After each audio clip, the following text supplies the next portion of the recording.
Okay, hello. My name is Molly. I want to thank you again for participating in this research study.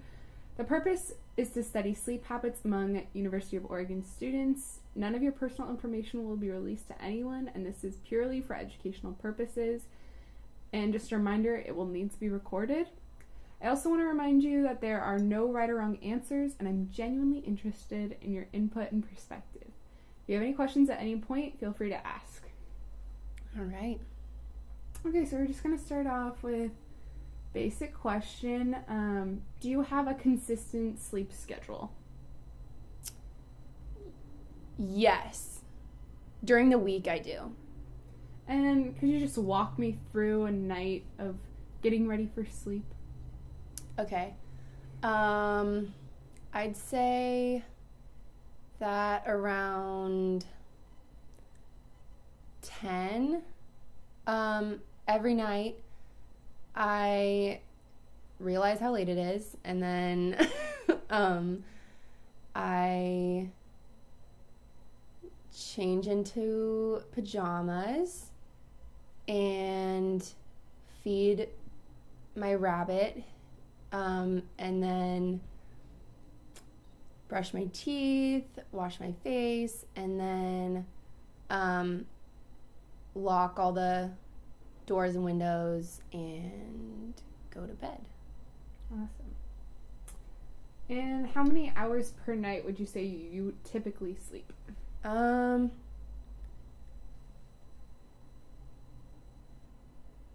Like between 7 and 8 usually. And just a little bit about yourself. What are you studying? What is your major?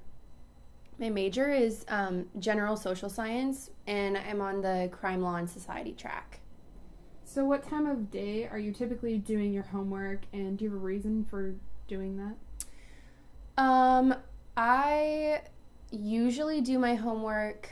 I get up like 2 hours before my class starts, and then I usually do my homework between that time, so like 8 to 10 in the morning, and then around lunchtime. I usually don't do it at night unless it's like a paper or studying.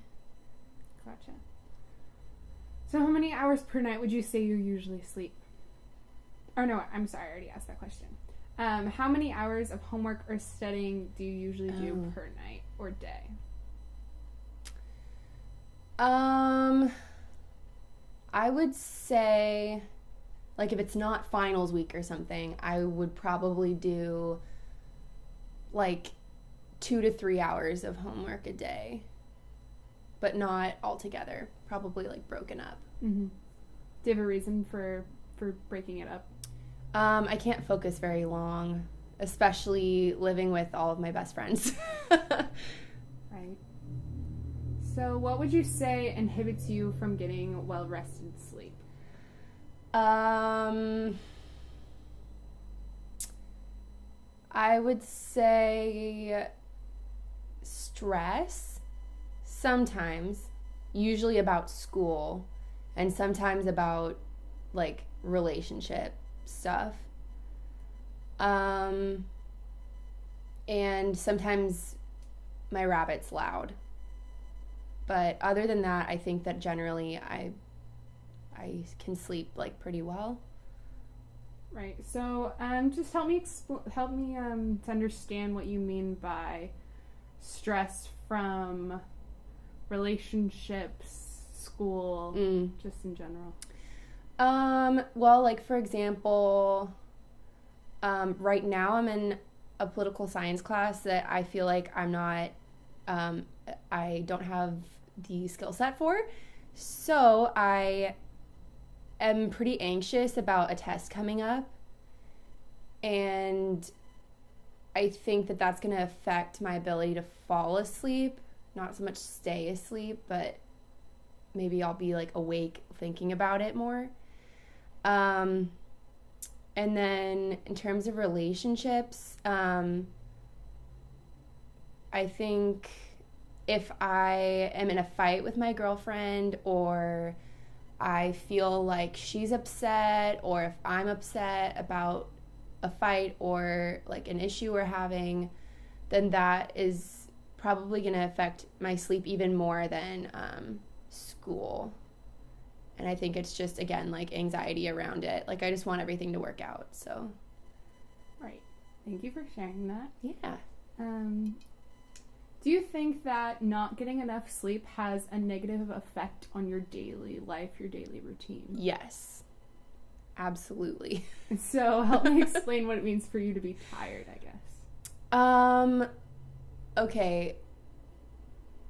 I've noticed this recently, especially if I stay up really late, even if it's like a weekend and I'm staying up really late and then sleeping in, it kind of messes me up for the next week because I do like to get up early and do my homework or at least or like do a reading or something to feel more prepared for class. And I find that if I don't get enough sleep, I have a lot of trouble getting up and like making my mind aware enough to feel like I can retain anything that I'm studying. And I also think that I have a lot of things going on in my day, and if I don't get enough sleep, then I tend to dread work a lot more. I'm tempted not to go to class and just to like hang out. So, yeah, I think those are the ways that it mostly negatively affects my day. Gotcha. So just more questions about students in general. What do you feel is an appropriate time for students, specifically college students, to go to bed on a school night? I'd say 10 on a school night. Why would you say that? Because I think that for me, and I think for most people, you don't just get in bed and like fall asleep instantly. And so I try to make 10 or like maybe 10:30 my goal so that I'm asleep generally like soon after that. And I think that that's a good time because a lot of people, have to start their day early, and it's nice to be able to have the amount of sleep that you would get if you went to bed, at a good time. Right. So now shifting to the weekends, what time would you typically go to bed on a weekend? I would say maybe like 1. Okay, so that's later than 10, and what would you be doing that would make you want to go to bed later? I think that on the weekends, especially in college and in a college town like this, there's so much going on. I'm 21, so I can go to the bars. And usually I have friends or I know people who are also doing those things.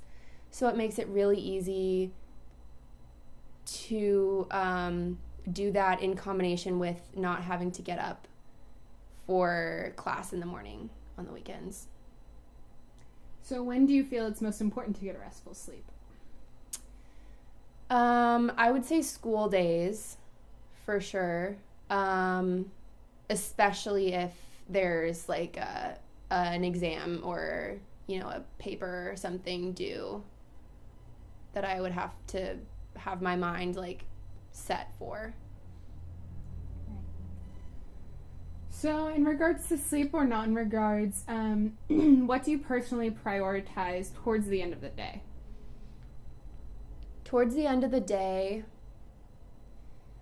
I think that I tend to prioritize winding down a little bit from all of the things that I have to do, like generally towards the beginning of my day. Or at least I'm a big list person. So I like to like write down if there's a few things that I need to get done and just try to like manage my time towards the end of the day so I'm not like rushing around doing a bunch of stuff. I usually like to be at home. Right. So we mentioned earlier that you go to bed earlier because you know you're going to go to sleep later. Mm-hmm. So how long do you think it takes for you to get to sleep? I'd say like once I get in bed, maybe like 20 minutes or like a half hour tops. And on nights you can't fall asleep, do you do anything specific to help you go to bed? Yeah, I think I know that people aren't supposed to like use their phones and stuff before bed, but that seems to help me fall asleep. Like watching like a little bit of a show on Netflix or like I used to listen to music a lot before I went to bed, but I don't really do that much anymore. I don't know why. Okay, so now we're going to just shift the conversation over to your phone, now that you mentioned that. Mm-hmm. Which social media platforms do you use the most? I think I use Snapchat and Instagram the most. And then Facebook after that. But I don't really go on there that much. Is there a reason you don't go on Facebook at all? I feel like Facebook is more of like if I post on Facebook, it's more for like my family or people who don't see me all the time to see. And I just feel like I don't post like updates for my family as much as I post like pictures on Instagram. So how often would you say you're on social media per day? Like hours wise or like minutes?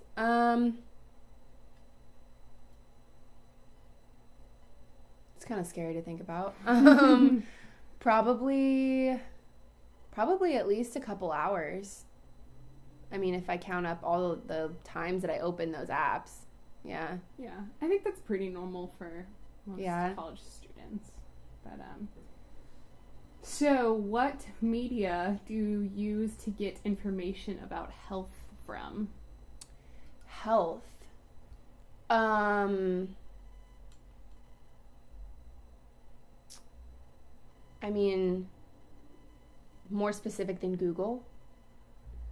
Yeah, so do you remember the last time you saw an ad for something that was health related, or you were searching for something health related, or came across it in media?